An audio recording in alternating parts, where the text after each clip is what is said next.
Ramanathapuram வாலிநோக்கத்தில் Tata chemicals 515 கோடி முதலீடு, புதிய உப்பு தொழிற்சாலை. உங்கள் ஊரே மாற்றம் பெறப்போகுது.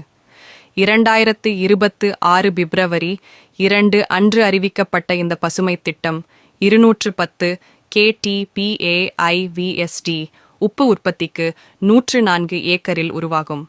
2029க்குள் உற்பத்தி தொடங்கும். 500க்கும் மேற்பட்ட வேலைவாய்ப்புகள். தென் இந்தியாவின் உயர்தர உப்பு மையம். குஜராத் மிதாபூர் போலவே சிறப்பு.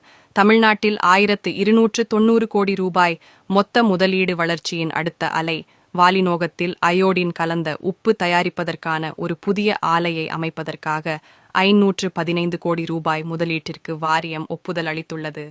இந்த ஆலை அடுத்த 36 மாதங்களுக்குள் கட்டி முடிக்கப்படும் என்று எதிர்பார்க்கப்படுகிறது என்று டாடா கெமிக்கல்ஸ் நிறுவனத்தின் நிர்வாக இயக்குனர் மற்றும் தலைமைச் செயல் அதிகாரி ஆர்.